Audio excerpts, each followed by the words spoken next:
Good afternoon. Can you hear me? Yeah, but not through the mic.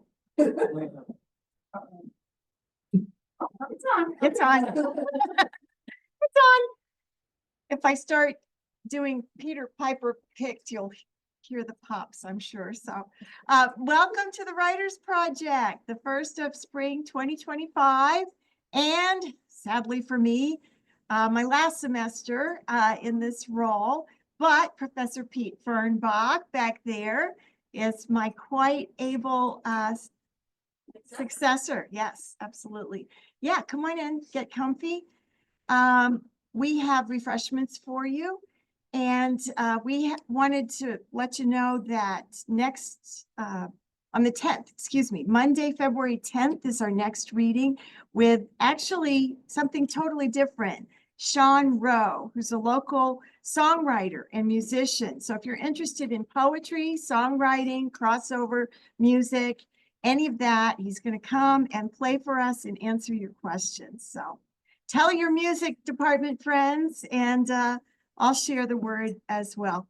And today we are just delighted to welcome Jay Rogoff, who has published 7 collections of poetry. There come the pops, beginning with his debut book, The Cutoff, the winner of the WordWorks Washington Prize. His books with LSU Press include The Long Fault, The Art of Gravity, because he's a dance critic, among many other things. Venera, did I say that right? Yeah. Okay. Enamel Eyes, and most recently, Loving in Truth, new and selected poems. And I was reading this lately, and I just have to tell you, whatever your interests, even if you think you're not a poetry lover, you'll get engaged in this book in some way. He goes from taking you to the batter's box in a game of baseball to the feel of the red dot spiraling, the crack, and then tells you how it can catch the breath like Keats, Klimt, or Stravinsky. He takes you to Pride and Prejudice on the day that Elizabeth accepts Darcy. He turns a walk in the Adirondack woods into a theatrical performance starring a cardinal and a loon. He does a lot of ekphrastic poetry, which if you don't know, students, that's poetry that's inspired by any other art, traditionally photography or visual arts or sculpture, painting, but also dance, music, and so forth. He has, I mean, he knows so much about dance, about art, about literature, about mythology, that you'll have to listen for those allusions and write some of them down, because if you don't know them, we can talk about them later. And the voltas, listen for the volta, the little turn, usually near the end of his poems, where something shifts and you get an insight, a sparkle, a surprise, and those are delightful. Jay's newest book, Becoming Poetry, Poets and Their Methods, also published by LSU, which is Louisiana State University Press, won the Lewis P. Simpson Award for an outstanding work of literary criticism. His poetry and prose have appeared widely in such places as Ani, Georgia Review, Hopkins Review, Kenyon Review, Salmagundi, and Southern Review. His other awards include the Poetry Society of America's John Masefield Award, the Robert Watson Poetry Prize for the chapbook Danse Macabre, and a Pushcart Prize, all of which are enviable. He's also a widely published writer on dance, and his essay Race, Taste, and Fred Astaire appears in the latest issue of Salmagundi. He worked at Skidmore College for 33 years, and he's still standing. And he now lives in Saratoga Springs, New York. Please welcome our good friend, Jay Rogoff.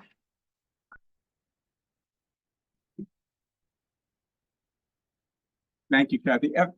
After that wonderful introduction, I feel as though this should be my wake or something. But, yes, we all remember him, and yes, he was once a nice guy. And right. Well, I'll be reading a selection of my work from many different periods, and I'll also read a two or three new things, I think. We'll see how the time goes. How long should I be going? You can go anytime between now and 1:30. You've got 45 minutes. Okay, well, I do want to leave time for questions or discussions or complaints or whatever. One of the poems actually that Kathy mentioned is one that I'll start out with. I thought that since this is SUNY Adirondack, I would begin with a poem that's set in the Adirondacks, and this is called Adirondack Scenic. When I write about nature, I love nature. I don't know much about it, but the natural world always tends to start becoming something else. So this is called Adirondack Scenic.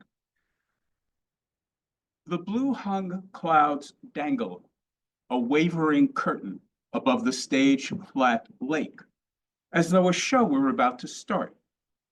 I have a good seat on the cabin porch. An unseen cardinal rehearses, some birds tune up, and from the trees a wood thrush flutes in air like Debussy. Off stage, the loon begins an aria, a long note, carrying it out onto the water.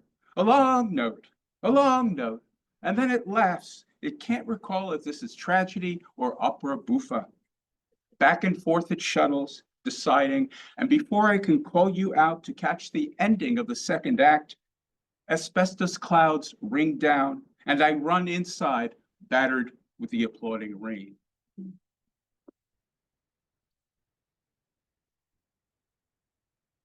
Give you a couple of love poems. Love poems for me are always rather odd things. This is this is a love poem from the perspective of the Virgin Mary, and those of you who were brought up in the Catholic faith know about the Annunciation, right? When the angel Gabriel comes to Mary and tells her she's going to bear the Christ child. And this was inspired by a painting.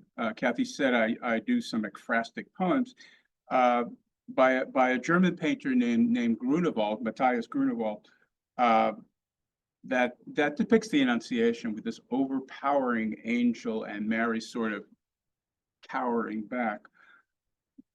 And I've called it Courtship at Isenheim. It's from a work that's known as the Isenheim Altarpiece. About love, no one said anything. Raising his hand from under his wing, he raised her above all women. No wonder as she knelt in that heavy velvet gown, fallen hair flung down her shoulder, she felt let down and turned her coloring cheek. Her fluttering vows made her sneak a look perfect for church, had there been a church.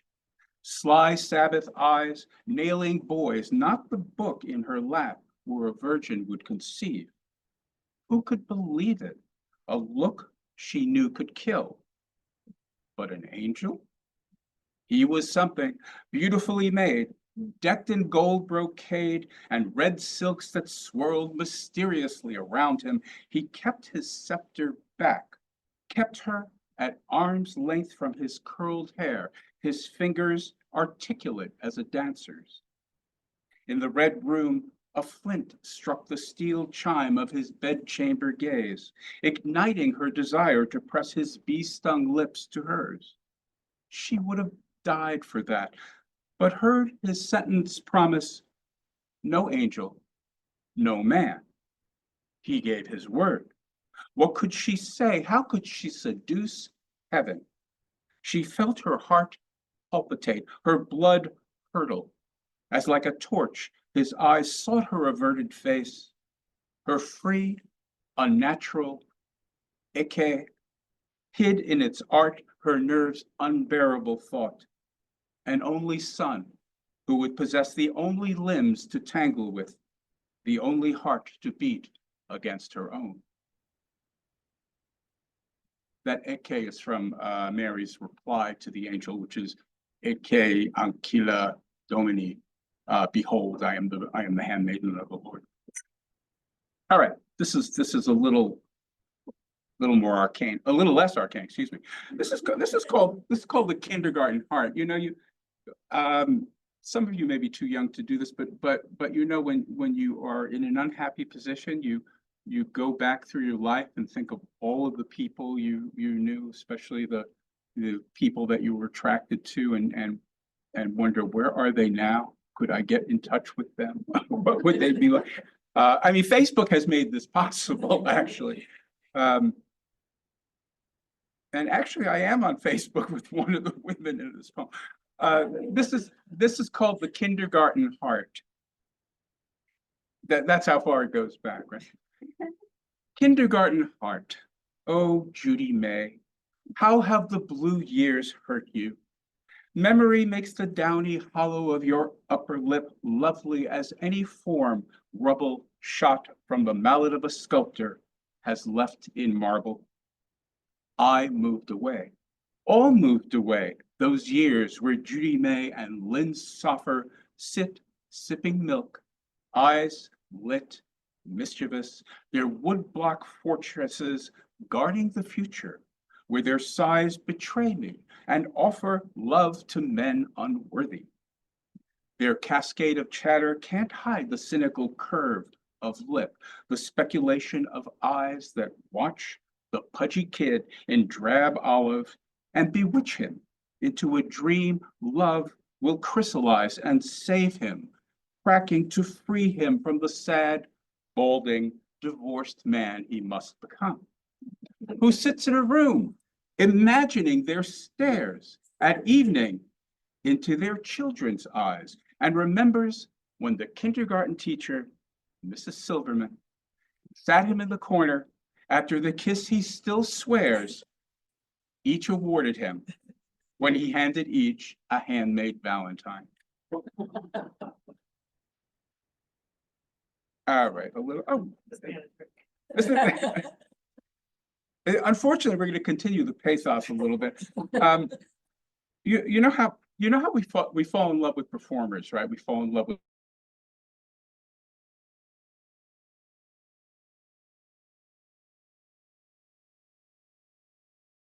with actors. You love with singing. I'm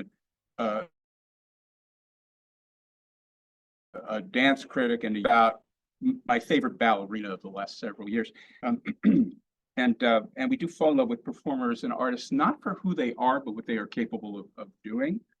We really fall in love with them for their art.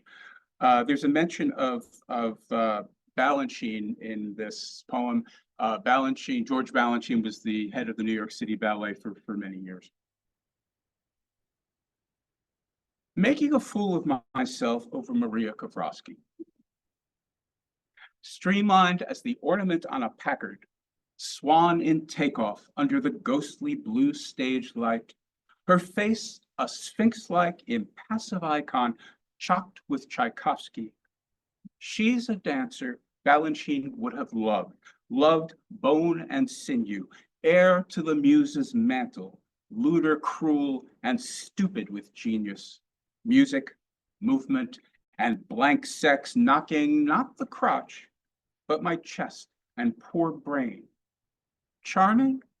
More like paralyzed, eyes gone flashbulbs, air turned flame and raptured from lungs, my glib tongue dumbing to granite. Later, wrecked, I'm meeting her face to face, her 22 exquisitely unabashed years, smiling through some party our town has thrown these dancerly creatures. Cheese, champagne, some boxes of Girl Scout cookies. Glass in hand, Maria Kovrosky, I say, you're dancing. Thrilling's the only word. I sit in the dark, thrilled, smiling. She is cooing, how sweet. But no, it's hell, not sweet. I want her to know I'm kept up nights to partner succubus limbs that burn the phosphorus air so quick they torch the dreck out of human passion. Moonlit arms abandoning me to darkness. Now her smile is faltering.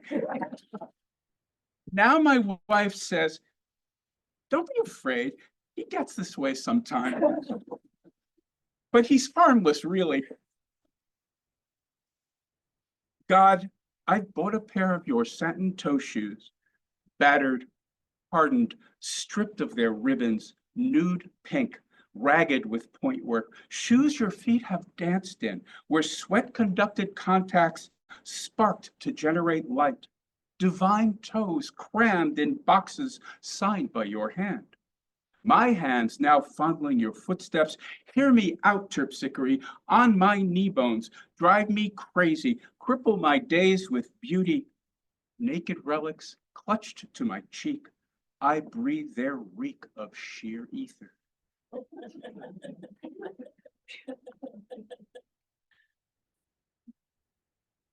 Kathy also mentioned baseball, and she mentioned Jane Austen, and there are a couple of poems that I have in which I bring the two of them together, and it's well. This is the sort of secret history of baseball, and this poem is called Jane Austen, Inventor of Baseball, and it does have an epigraph from Northanger Abbey, one of her early novels, and it refers to the hero, a young woman named Catherine Morland, and Austen writes, "It was not very wonderful that Catherine, who had by nature nothing heroic about her, should prefer cricket, baseball, riding on horseback, and running about the country at the age of 14 to books. How to learn the signs, how to decide to commit, how to know mere manners from true ardor, how to take a pitch, how to hang in, how to foul off Wickham's trick deliveries, how to connect with Darcy's devastating curve or Mr. Knightley's high hard one, how to dust yourself off from a brushback, how to parse the rules to your advantage, how to plot a strategy, how to work out the crucial late walk under fading light with the moon rising over the fence and nightingales singing their anthem, how to protect your lead, how to hit and run, how to rally when visitors keep chipping away, how to play defense, how to guard against the steal, when to play for one and when to try for two, when to sacrifice, how to negotiate long-term contracts, how to determine if and when it's safe to come home, how to read."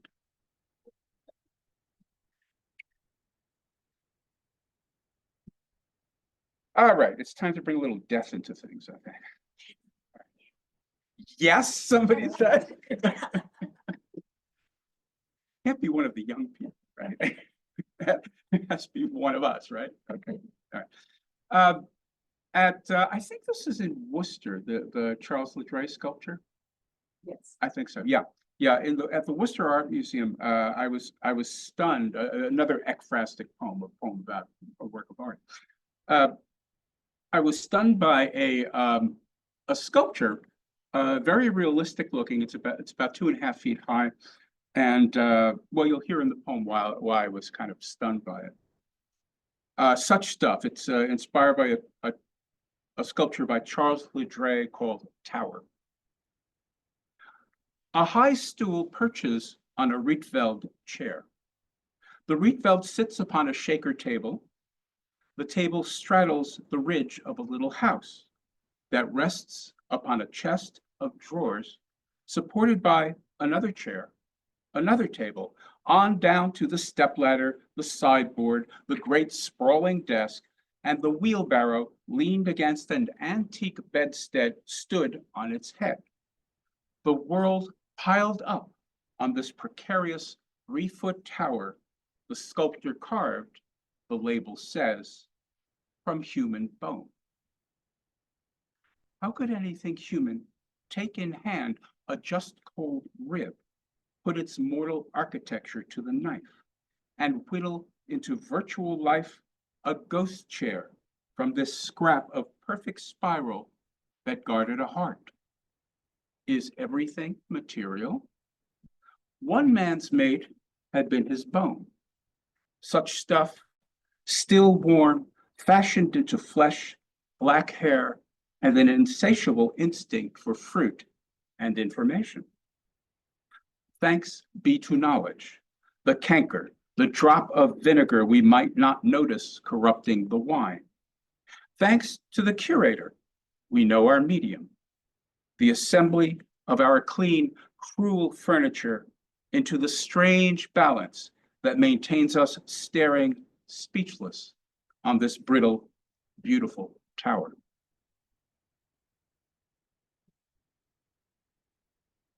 We'll keep the theme going if you can stand it.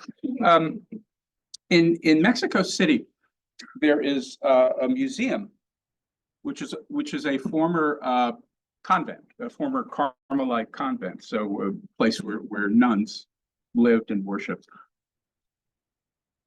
a community, and it's a fairly ordinary museum until you get down into the basement, and that is where I'm going to take you. So this is called Carmelite Convent, Mexico DF. Past portraits of sedate saints at desks like grade school principals. Past dormitory cells where nuns once whispered prayers to iron bells, then sank to wooden biers and slept. We descended to the crypt. This death-intoxicated land, Mexico, you probably know about the Days of the Dead celebrations. This death-intoxicated land gives skeletons the final chuckle. They play in a mariachi band, hack a laptop, dance flamenco, sing a feather boa torch song, soar on bat wings, fish, go drinking.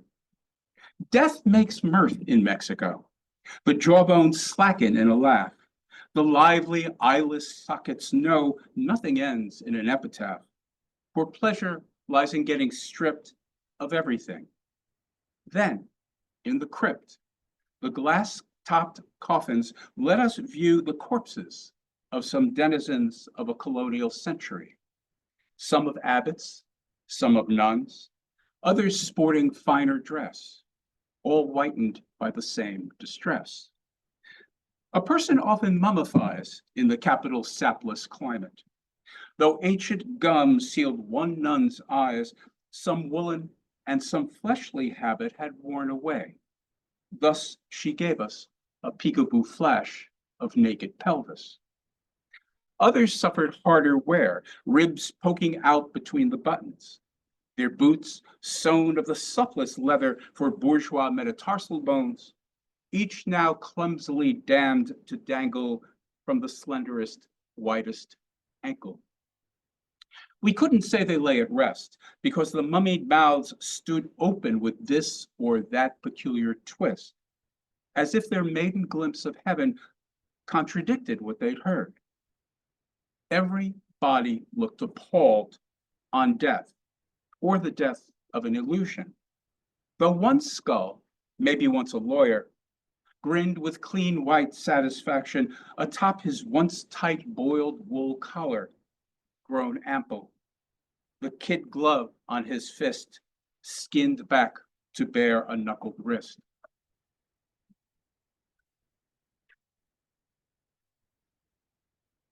I'm going to read, I don't know, 2 or 3 or 4 new poems. So these are things that have not gotten out into the public world much. So do bear with me and tell me if they're terrible. You know how any of your parents tell you that the world lies all before you? I mean, Milton says that about Adam and Eve, right? The world lay all before them. Where to whatever, and paradise their God. But if you look at a road going off in the distance, it doesn't widen, it narrows. And so I played with that perceptual fact, as opposed to what we're told about what the future holds for us. So this is a short poem called The Arrow. Our world, my parents said, lies all before us. But in the distance, all roads narrow, the paths receding, sure as an arrow, piercing our plot point on the wide horizon.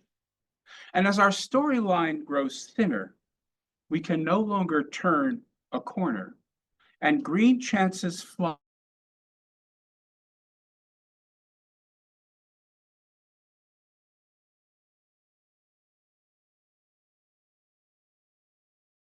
infertile.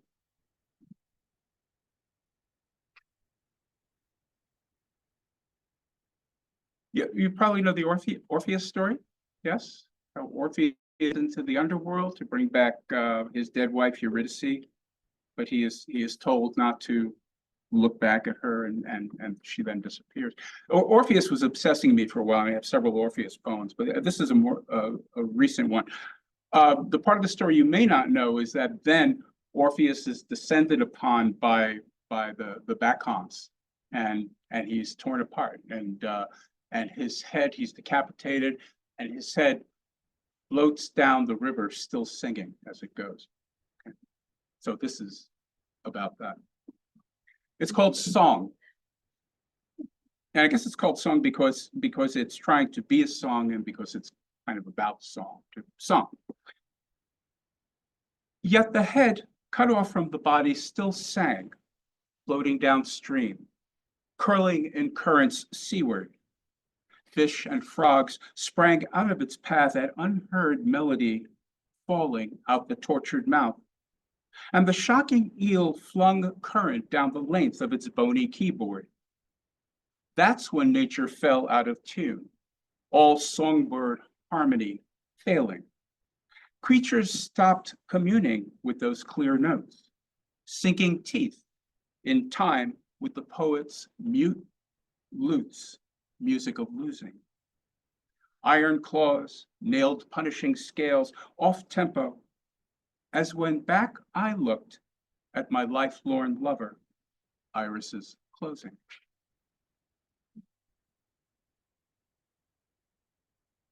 I don't know, maybe it's age that's leading me to these things. Let's see. All right, here's another recent poem. This is called Why I'm Here.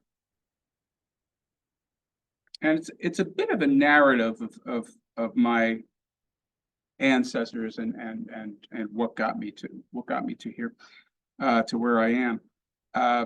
There was a reference to Gehenna, which is one of the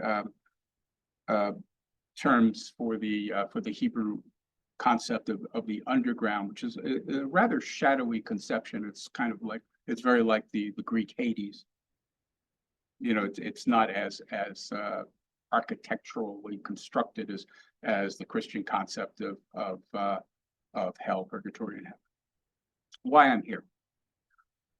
All right. Blazing like Gehenna, the shtetls. Jews knew not the Tsar, nor even the God they feared could save them. Bundling Bibles with ragged clothing, silver menorahs, sailing west, sea-sickened, they sought the sun's bed, finding Ellis Island. There doctors probed them, peeled back eyelids, studied their genitalia. Anna, my bubbe, grandmother, my bubbe, barely 4, gazed up at the grand hall's tiled vault, vast as any shul Belarus could boast of. Must be true then, gold in the streets of New York, pavements stained yellow. Cousins back in Europe they never heard from, flailed like wheat chaff. After the revolution, Zadie Harry's mill, Lenin seized. You work now next to your comrades, yours no longer. You own this registration in the People's Army. That's when he sailed west, Brooklyn. There he purchased the candy store. He never wore mourning, never gave 2 thoughts to the scattered others, but he taught my mother at 10 the perfect egg cream, you bet chocolate syrup. My father, 12, came to shoplift penny candy. When he had grown to 18, Dad was drafted by the Marine Corps, where he trained to storm Japan with the 6th Division. Miracles saved him. 2 of God's gifts, pregnant with hellfire, scorching ordinary citizens going through their ordinary peregrinations. Hundreds, thousands of lives gone. Freeing Dad for home, where he met my mother at a cousin's party. Their eyes entangled. Thousands, millions over 2 oceans murdered. That's why I'm living. I think about that a lot. I think about the fact that I'm very likely here because we dropped atomic bombs on Japan. Okay, let's get to something that's a little more comic. Haha. This is a poem that's 7 sonnets long. Sonnet. The sonnet is the 14-line form, and they tend to, as Kathy was saying, have a turn about 2/3 of the way through, or volta, as it's if you like the Italian better, which sounds classier, but it's just a turn. Something happens in the poem.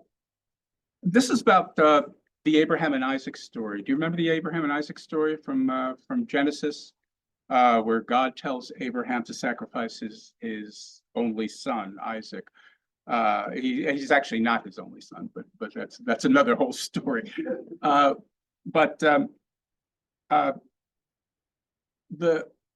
The poem is called Laughter, and that's a reference to something that's in the poem. Sarah, Abraham's son, is told at the age of 90 that she's going to give birth to a son. And what is her reaction? What would your reaction be, right? She laughed. Right. Oi, it's right. Yes. Oi. And she laughed, yeah. The descriptions come largely from, all right, here we go, a little bit of art history. In Florence, they held a competition in 1401 to design relief sculptures for the doors of the baptistry. And amazingly, 2 of the entries survived. One by Filippo Brunelleschi and one by Lorenzo Ghiberti, who was the one who got the commission. And so there are 2 very different interpretations of Abraham and Isaac that you can go see in the Bargello when you go to Florence. Okay, so here is the epigraph to the poem Laughter. They resolved to invite to Florence the best craftsmen in Italy to make in competition as a trial specimen of their work a scene in bronze. For the subject, they chose Abraham sacrificing Isaac, considering that this would test the competitors in all the problems of their craft. And I'll just insert a little footnote here. It's often called the sacrifice of Isaac, but it's really not, because Isaac doesn't die, right? Isaac survives. He is bound by Abraham, but an angel says to him, did you notice this ram over here that you can sacrifice instead? Okay, 1. The first one is a kind of a call for entries to the competition. Anyone can model men from mud, make them better, cast in bronze relief to make us gasp and cast out disbelief. In what? Is it incredible? A god demanding child abuse? Infanticide? Suffusing his concoction, flesh, with love so faulty, it flees at the drop of a knife, its bronze clattering down the mountainside. Well, can you do it? Entries must include 1 ass, 1 fat ram anxious to dissolve into a thicket, 2 slaves goofing off, and popping like a rocket from a cloud, 1 punctual angel with a timeless shout, zeroing on that bright glint at the throat. 2. And this focuses on Sarah and her response to bearing her son. Maybe any birth's miraculous, but if your husband wined and dined a stranger, billing himself as heaven's messenger, enunciating your new fruitfulness, yes, you enduring second menopause, so what if he ate with unearthly hunger, turning your cakes and venison to ether, your wine to air, your kid to sacrifice? You'd laugh too. And such laughter, a music ringing down centuries, preserved in books like wedding roses, like a butterfly, a dry, sly rustle snickering, a goy in synagogue, the unbelieving smirk of Ravenna churches, those shocked mosaics. 3. We finally get to the scene itself here. 3. The angel gestures toward the ram. The son's bound body torques up from the pyre, his eyes nudging the angel's hand. The servants discuss the happy ram, the donkey thoughtfully listens, and a lizard crawled from under the bronze gleam of a stone, reflects. Even the father's old cloak, flinging a threadbare corner, swears that on a nearby cliff the ram sits and suns. An obvious solution, overlooked only by the old man, his forearm cocked, knife mindless as a compass needle, his bent body scything away from the quadruped and toward the bleating boy. 2 souls prepared for the bleak relief of disappointment. 4. And now the boy's become an animal. Hear how he squeals, but you'd squeal too, arms bound behind your back, your trussed joints swiftly browned over the laughing flame, heating the marble altar to a shimmer. Your father's arms cradle your dark head. Inhaling, you almost swooned beneath the caress of his hardened hand, slithering awake as from a tonsillectomy. Damn his passion for instructions. Rigid as a falling campanile, his stern robe descending in tears. Your shrieks fly to his ear, buzzing their sweet corrections. He's deaf as bronze. Sometimes it takes an angel, someone to grab an arm, whatever works. 5. Funny how it all happens in time's nick, ticked on a fallen watch. We should have guessed the kid's gizzard had to escape unsliced. In a frieze on the altar, hot as love's nook, our super patriarch redeems the tyke. My hero, cries Mama. Hands unclutch her breast to take the erect bouquet. We are blessed, and our grapevines hang weary with good luck. Bronze seduces us to believe permanent, say, those absurd shoes that carried our first steps, bookends for Mother's family Bible, through which our hero's boy logs his bronzed moment, when, like cider laughing from an apple, the spirit from his body could have burst. 6. This is Isaac now many years later, and you may know the story of Isaac blessing his son Jacob, who is not the firstborn, because Jacob was disguising himself as the older son Esau. How much richer my life before the angel. One time we hiked, and he knelt on the mountain. I hadn't known a man might kill his son, and I tried to laugh. Flames lapped like the spaniel Mother swore we couldn't afford. The tickle of his bronze blade excited in the sun, stropped on my neck. If only he'd not seen the ram. Years later, that rank smell of rough wool made me weep for that knife, those wings, the tears of joy my father misinterpreted. Blindly, I blessed my son, my heel, who thought he'd snookered me. Ha! Selling soup to stupid. Soup. So light, dark. It all boils down to bless, curse. What angel ever dealt with that? Okay, and here is the last poem of this, the last sonnet of this poem. The story ends happily. All survive, save the ignorant ram, white as a Hindu's widow, scratching himself, oblivious. The servants stop in mid-gossip. They knife thorns from souls and wonder if the stream's safe to drink. The lizard flicks his tongue and crawls back under the rock. The angel hustles home, bolting his door. How can people live? The father brings the son home to the wife, and over mutton stew they share a laugh.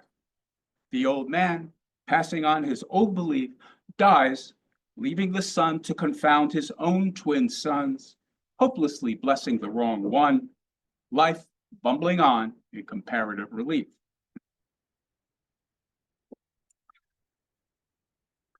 And I think I will close with one more. If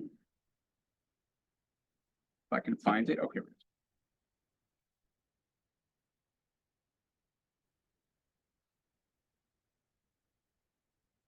Actually, let me give you two more. This one is quite short since we are in January. My wife collects Santone figures, which are the French crush set figures. Actually, she collects them from all over the place, and so our our living room at the holiday season, at Christmas season, is loaded with crushes from different countries all over our shelves. So this is called January. At last, the living room rolls back from holy night to starless day. Your Christmas crushes packed away for the lengthening months. Adios, tin cactus, flip-up backdrop for our blade-like sheet-tin Jesus, God's little razor. Au revoir, Madame outside the manger with two cats to bless baby, one black, one white. Arrivederci, paisan, dancing reverently with your bear. Magi, Mary, ox and ass, go up to the attic for hibernation, when dreams shall prophesy your rescue, a newborn life next to shrunken year. And now I will end with this poem called Only Child. Two people in bed. One has been awakened by a nightmare. Only child. A small child is standing at the bed. That's what you said. That's what you're saying as I shake off the shock of your voice, rocking me awake. Then your eyes open and you chant this text. Can you remember what I said? Can you remember? You said a small child is standing at the bed. Before that, before I woke, I think I asked, who are you? What's your name? Who are you? And then I can't remember what will happen next. Something awful, something terrible. That's why I wake. Something to the child? I can't remember. Hold me. You breathe deep. Talk of your daughter off at school. Your boy off with his father. Imagine, the only child to get you up at night for water is the small child of this visitation, voice jingling like smashed glass, hand dangling an eyeless bear. Our child. I cradle you, your back and bottom sweating in the dark. We breathe together, and the dark at my back cradles me.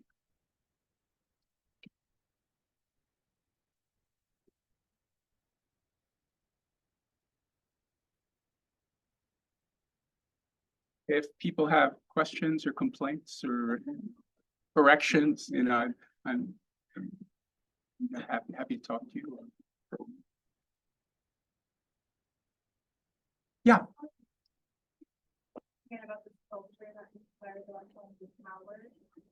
Yes, it's a sculpture. It's about this high. It's at the Worcester Art Museum. It's by an artist named Charles Ledray, L-E capital D-R-A-Y. Who's a wonderful sculptor who works a lot of times in miniature things, and it's miniature pieces of furniture that he's piled up on top of each other. And the thing that knocked me out was the beauty of the sculpture itself, but also that the label where the medium is, like oil on canvas or whatever, it says human bone. Yeah, exactly. Yeah, well, I think what happens is that I think you can actually buy powdered human bone, as dentists do for grafts, when you have oral surgery done. Well, you're not old enough to have oral surgery, but get to be our age and you'll learn about it. So it is a kind of commercial product, and I don't think it's sold in art supply stores. But so he must have obtained this from a dental supply house or something like that. He decided he would make the sculpture from human bone. I've seen other sculptures using it also, not just this guy. Yeah. Yeah, sure. But that just seems so eerie. I had to write about that. Yeah. Body for science and not being. I mean, we don't have to dwell on that subject, but science and art. Well, that's yeah. I wonder if you could donate your body to art, and have have different pieces if you wind up in museums. And, it might be more of a public service than donating yourself to a medical school. I'm not sure. Yeah, I'm sorry to go in that macabre direction. Yes, right. Well, exactly. I mean, sometimes look at Hamlet. Look at Hamlet is staring Yorick in the face, and it's his eyes and Yorick's sockets, and there's something very profound about that moment.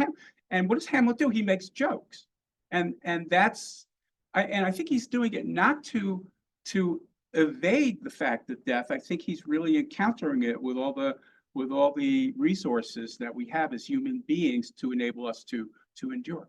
I think that's what's going on in that scene. Making fun of that, it's great. Right. That's right. That's right. Yeah. I mean, whether you believe in an afterlife or not. Yeah.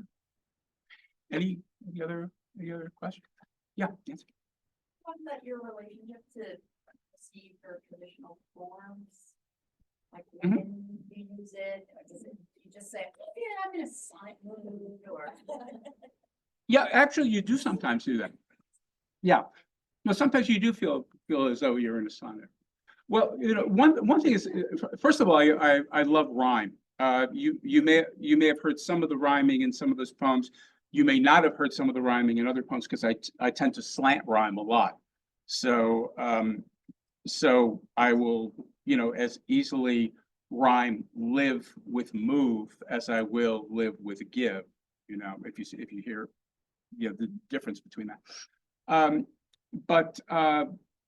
But forms let you participate in a great tradition, and I'm one of those people who's interested in tapping into the various traditions and not interested in necessarily throwing them out. I do write in free verse also. The tower poem with the bone sculpture is in free verse, and a number of my poems negotiate between free verse and form, in that I've devised stanzas that are variable length, variable line length, and the only rule that I make for a stanza is that one line in a stanza has to rhyme with at least one other line in the stanza. And again, because I'm using a lot of slant rhyme, my definition of rhyme can be very loose. But lately, I've been working a lot in forms. I've been very interested in writing in sapphics, which is a Greek form, and it's based entirely on meters and rhythms. There's no rhyme in it. And the Maria Kavrowski poem is in is in sapphic. Sappho, great love poet. And I've also been interested in working in terza rima, which is the form that Dante used. But I always write sonnets. I mean, if you get up and you want to write a poem, but you kind of don't know what you want to write about or where it's going to go, you can start out by saying, I'm going to write a sonnet and let the form take you where it goes. It's not necessarily that I have something to write about. It's that I want to write something, and then you trust that the something you want to write about will come as you develop your way through the sonnet form. Yeah, Kathy. Well, first of all, I'm really gratified to find some other really much more amazing local poet who writes both terza rima and about mummies. Hmm. But my question is more about, process. Sometimes I get like a burst and then it takes me years to finish. Hmm. What is your process? Because your poems are so finely honed. There's a lot of revision. You know, sometimes the nice thing about a sonnet is that you can write a sonnet in an hour or so. My Oh, yeah. I have no you can't. No, I have every once in a while you're given a kind of gift, you don't know where it comes from. It's just that I guess your mind is prepared to do this. And I did once write a sonnet in 15 minutes and it did not change except for one word. But that is really the exception. I mean, that does not happen. But if you have a morning and you know, you've got lots of stuff to do in the afternoon, you can try a sonnet. You know a lot of things. You know how long it's going to be, right? You know that it's going to rhyme in a certain pattern, and that's easy to look up if you don't know off the top of your head what the sonnet rhyme schemes are. You know that it's going to be metered, you know, and you can just, you know, writing an iambic pentameter if that's your choice is easy to practice. You know, you can just write lines and lines of iambic pentameter even if it's not poetry. You know, you just get used to that rhythm. And you know there's going to be something interesting happening in the poem about 2/3 of the way through, between lines 8 and 9, conventionally. But you know, you can put the turn anywhere you like. So what was that? Do I start out right? Yeah, in a form.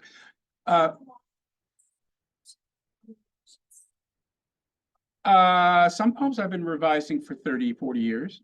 I have one poem, I didn't read it, that has been published in 3 different versions. It might even be 4. Did I say 4? Yeah, then it is 4. And I still haven't gotten it right, you know, and it's terrible because it's a poem for a dear friend and I want to get it right, but I'm still not entirely satisfied with it. But so, you know, you can go back and change things. Just because something appears in print doesn't mean it's set in stone. It's set in print. Paper burns, so you can change that. Yeah, so my process, sometimes the first draft will come very quickly, but it's usually terrible. But if you set out where you think the poem might be going, then you have something to come back to and change. You know, you put it in a drawer and 2 days or a week later you take it out and you say, what in the world was I thinking of with this line? And you know, there's a story that I heard a poet named Stephen Spender once tell. He was a British poet of the 30s and 40s and 50s, about W.H. Auden, who was a much more famous poet than Stephen Spender. And they were all at Oxford together and with C.D. Lewis and Auden, who was a real hot shot as a young poet. He published his first book when he was 20, the sucker, and would show them a poem, and Spender would say, "Oh, this is wonderful, Whiston, but you have to get rid of this line." And Auden would take out his pen, and then he'd show it to C.D. Lewis, and oh, Whiston, this is great, but you got to get rid of these 2 lines. And eventually, all of the canceled lines would show up in a different poem. And then Spender paused and said, perhaps that accounts for the famous obscurity of the early Auden. Anyway. Any other questions? What else? Yeah, Barbara and then Peg. Related to what you're talking about, which is what, if you remember, inspired you to tackle Abraham and Isaac? And at what point in that did the idea of a group of 7, magical number of sonnets, come together? Did you set out to write that? Did you set out to write 1? Did you start to write the poem and then see that it fell into these portions? You know. Yeah, that's good. That's good. What got me writing about it was the work of art. It is an ekphrastic poem because it is based on these 2 competition plaques that you have to look at if you go to the Bargello in Florence. And I stood in front of those two, just taking notes for about an hour. And just writing down every detail that might possibly make it into poems. So I knew there had to be one on each of these poems, and then I had to decided to frame it in terms of the narrative. And seven, yeah, I guess I was thinking that seven is a good idea. You know, it's a sacred number, and a sacred number everywhere, right? But it's a sacred number to the Hebrews. And yeah, so that's why I wound up. And I wanted it to be sort of darkly comic, you know, because it's there's a scholar named Sidra, I can't remember her last name, Sidra Ezrahi, who has written a book on Jerusalem, and her first chapter is all about reading the Abraham and Isaac story as a comedy, right? Because he doesn't die. I mean, it's got a comic ending. And so, I mean, it means lots of other things that are serious, but it's basically a comic structure. And so I wanted to get that into it also. You know, I wanted it to be almost a kind of jokey approach, but not a sacrilegious approach to the material. Or whether that was going to be sonnets? Do you know what I mean, when you're taking those notes? When I was taking those notes, it wasn't necessarily going to be a sonnet or sonnets or whatever. And then as I was working on it, I said, yeah, this needs to be sonnets. And that does happen. I remember I was working on a book, a sequence, and as I was out for a walk one morning, I started thinking of a number of words, and I was thinking, oh, damn, I'm going to have to write a sestina, you know. And, sestina is a 39-line poem in which you have 7 repetitions of the same 6 words at the end of each line. Yeah. So this sort of thing happens where the form starts telling you what you need to do. Yeah. Ekphrastic is the name of a poem that's written in response to a piece of art. Yes, ekphrast is E-K, yeah, P-H-R-A-S-T. Did you go to knowing that you want to write about it, or do you see a piece and are inspired? It's usually the latter. I'll stumble upon something and then I'll say, this needs to be written about. And this, not that it needs me to write about it, but this is something that I feel as though I really need to write about. Yeah, so it's the work that comes first. I'm not looking for the theme first, you know. I'm not a religious person. I mean, I have all these biblical poems. And so yeah, so the work then chooses me. Penny? Yeah. Yeah, This is my wife, by the way. I have a question about reading aloud poetry Ah. as opposed to reading silently. Mhm. It's wonderful to hear you read these poems. I mean, you really bring them alive. And that's a real My wife. plus. What else how can I say? On the other hand, when you read them, you can see that you have all kinds of interesting ways of doing the lines. Yes. Where you have big breaks, you have things that are at the right edge rather than the left edge. I mean, in other words, you're also working visually there. Yes. So what do I lose by hearing you read them? What do I lose by doing it, you know, reading them myself and not having read them? Or do you just have to deal with the idea that you have these 2 means of poetry? You know, poetry has a tradition of being read aloud. Right. But let's face it, most of us are going to read poetry on the page. Yeah, I think they're related. I think one thing to remember when we're, I mean, did you all grow up reading poetry in school aloud? Did they make you do that, or has that gone by the wayside? Sometimes yes. Very often you tend to, when you're very little, you tend to read the line as a unit, and then you come around to the next line, and you can be surprised when you find out that the syntax continues on the next line, and you shouldn't have stopped as long as you do.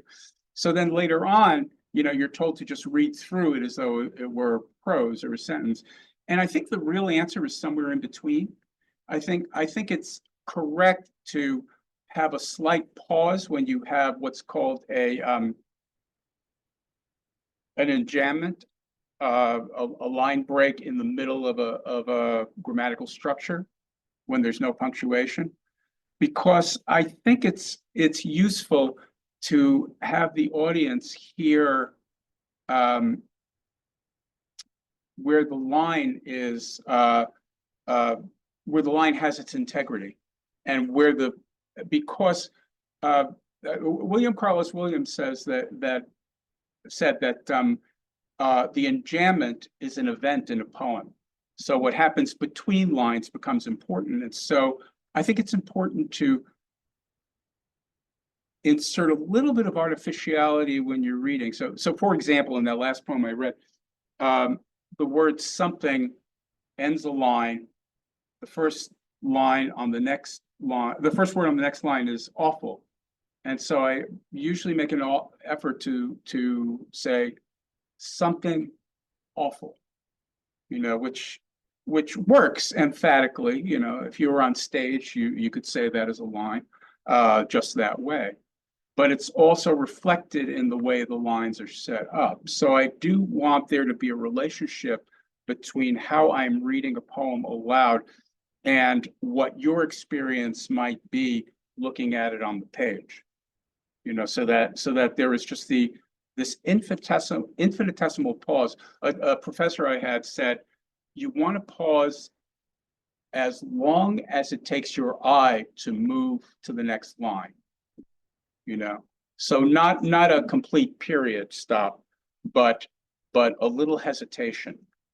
And if you look at a poem like Ezra Pound's The Return, you'll see the enjambments are working like as if it should hesitate and stop in the wind, that kind of thing. Yeah.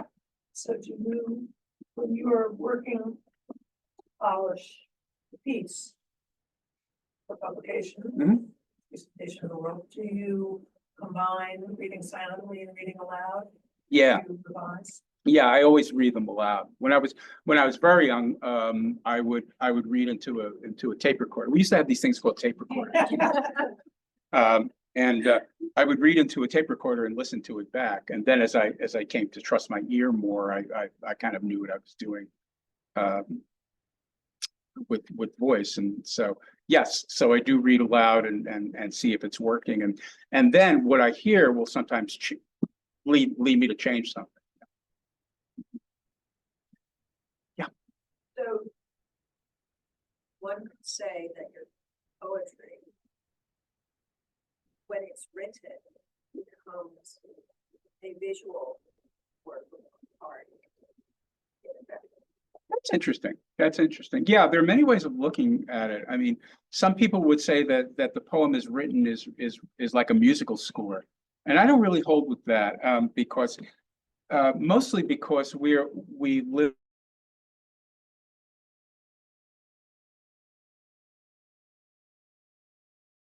in a or as language, no more than half of us here are musically a musical score, hearing what that's supposed to sound like. Okay, I know I certainly can't do it most of the time. So yeah, so it can be a visual artifact. I mean, if you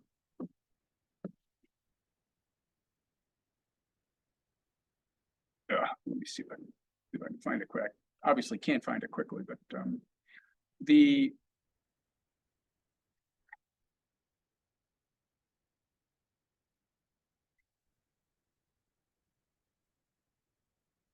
yeah, okay, so the last poem I read, it kind of skitters around the page. I use indentations, I use enjambments, and I do want those to be meaningful. So it does direct you as far as how to understand the poem and how to read it aloud. But it also has a kind of nice visual look also. And I do want it to be an aesthetic object on the page too.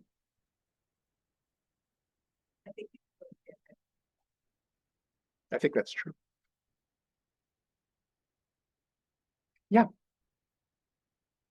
So when you take inspiration from these, you like always been like that when you were a kid, or is it like a training? Do you mean when I take inspiration from another work of art, you mean? Yeah. Yeah, the question was, have I always had this tendency of taking inspiration from other works of art since I was a kid?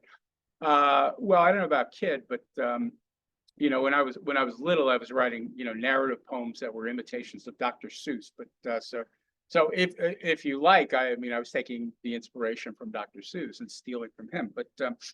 Um, but yeah, ever since I was fairly young, you know, certainly when I was in an undergraduate, you know, when I was some of your age, I was you know, listening to pieces of jazz and writing things that were rhythmically imitative of that, or had in their sound an attempt to you know, reproduce the sound of a saxophone or something like that. So yes, I've been doing that for many years. Not necessarily, well, yes, with visual art too. Yeah, I've been writing about what I've been seeing in paintings and drawings for much longer than many of you have been alive. Yeah. Maybe we stop here. We gotta give you some time to sell your books. If anybody's interested, I've got some books over here. I'm happy to talk more to people if you're too shy to ask in public. And thank you.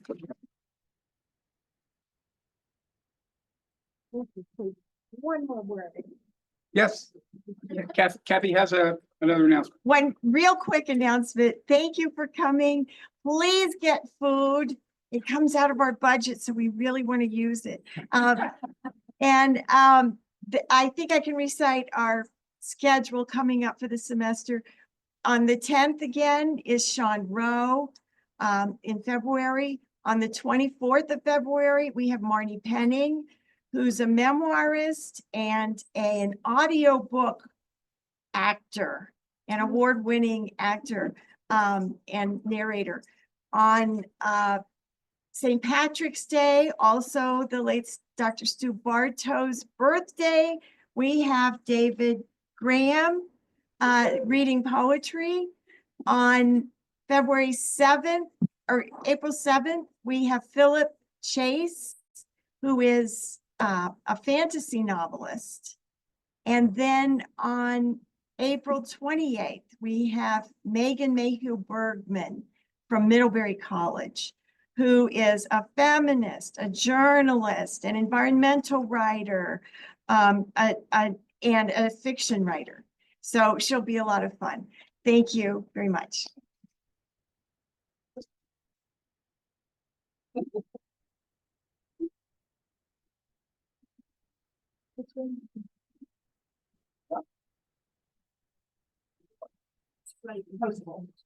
Oh, good. Okay. Today's